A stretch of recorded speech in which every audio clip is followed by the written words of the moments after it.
Spies Log number 115, March 31st, 2015. The Pixel Palace had a full house tonight, but it wasn't the best night. A lot of the characters were lamenting about the corruption of AAA developers and publishers. Personally, I don't blame them. The methods in which these people abuse downloadable content and microtransactions have gone too far. In the recent war between self-proclaimed hardcore gamers, casual gamers, Nintendo gamers, radical extreme feminists, and social justice warriors is only adding more fuel to the fire. However, that's not why I'm making this video. I'm making this because I learned something that even the bartender Dominique is not aware of. How could he be? Why on earth would anyone tell him this secret?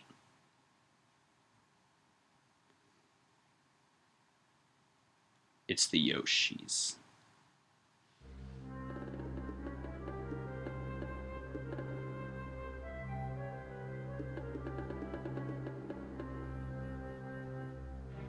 I saw them sitting around a circular table. I overheard the language they were speaking. It wasn't English, didn't sound Japanese. Instead, it was a rather nasally dialect. Luckily, I've watched enough foreign language films to estimate what language that it was they were speaking. Right when I figured it out, the Yoshi stopped talking and turned their heads in my direction. I didn't want to seem like a stalker, so I said in a very friendly manner, "Hi, you speak Russian?" They replied, "Da," which means yes. I said, "Really?" They replied, "Well, who did you think did all the talking at the Sochi 2014 Olympics?" I said, "I just figured you'd hire a translator." They replied rather proudly, "Niet. We didn't need to, as we're fluent in Russian. We could do all the talking and translating for Mario, Sonic, the Russians, and everyone else." "How long have you been studying it?" To my surprise, they said, "Since before we even made our debut." I said to them, "Could you give me a closer estimate to when you started learning it?" And they said, "Towards the start of the mid-'80s, when we were auditioning for the first Super Mario Brothers." Sheesh! You were actually getting your start back then? We were trying to, we just hadn't succeeded. Were you really big Tetris fanatics?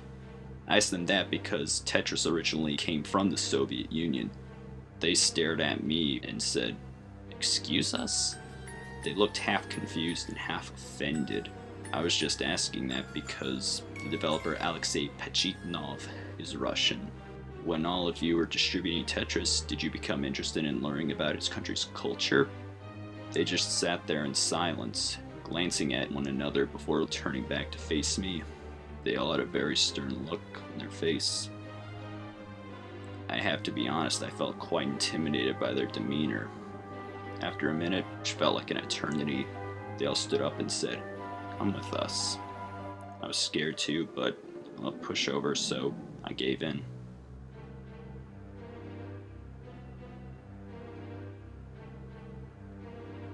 They led me down a hallway and took me out back. I initially got worried that they might do who knows what to me, but instead they asked me, "How good are you at keeping secrets?" I said, "A lot better than Dominique, that's for sure." "You better, because this is a secret you are sworn never to reveal to anybody." "Because you'll kill me if I do?" "No, because your government will kill us if you do." That really got me going. I asked, "Since when did someone like you become politicians?" They responded, "Everyone has some form of political stance. Except for maybe the ones who can't think." Anyway, if we were to say anything to Dominique, we'd probably say we were struggling with, maybe, for example, pedophilia. Now, I'm not gonna lie, I burst out laughing at that part. Why would you say that? Well, if you remember Yoshi's Island, we were carrying a lot of babies and such. You know, baby Mario, baby Luigi, baby Bowser, etc., etc. Oh. As if every other character Dominique has ever spoken to didn't tell him something utterly ridiculous either. Well, is it true? Is what true? That you're some sort of pedophile? No, of course not. It's not true. Honestly, some of those secrets that all of those other characters shared with him might not be true either. They may have just been saying it just for shock value. Or maybe even Dominique just made it up right on the spot. Do you honestly think that? Well, how are we supposed to know the answers to something that isn't any of our business? I just shrugged.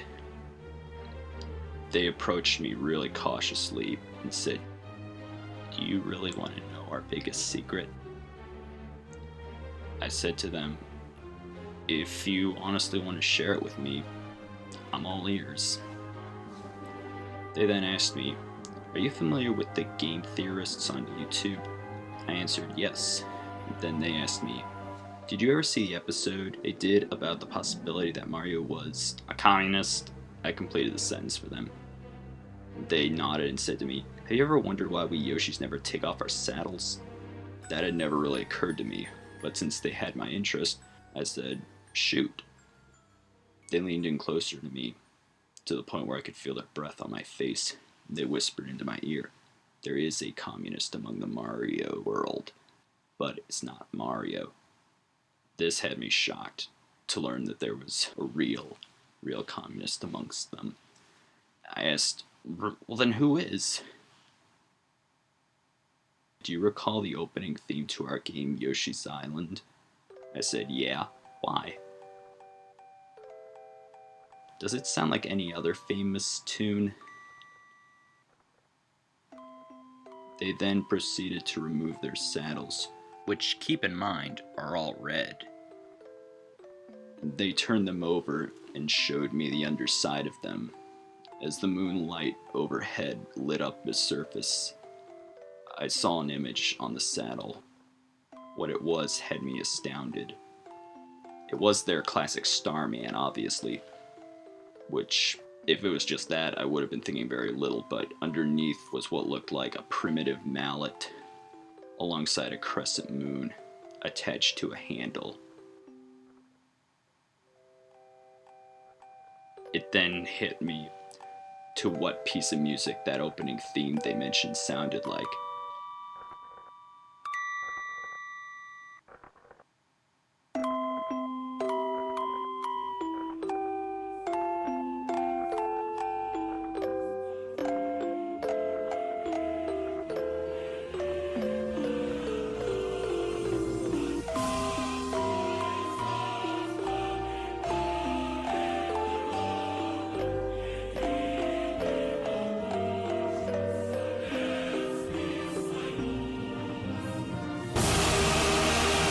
I stared at them in silence, and finally I murmured, You're fucking commies?"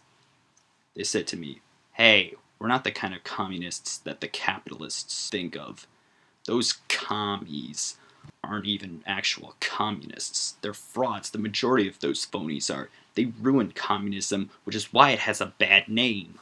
It all began with that mustached Georgian named Zhukashvili." "You mean Stalin?" "Precisely. Now Bronstein, that was a communist." "Who?" "Leon Trotsky. He knew where Stalin's policies really stemmed from. They didn't stem from communism, socialism, Leninism, Marxism. Hell, not even totalitarianism." "Well then, what did they stem from?" "Stalinism. Where else? Lenin saw his power-hungry side and requested that Trotsky succeed him.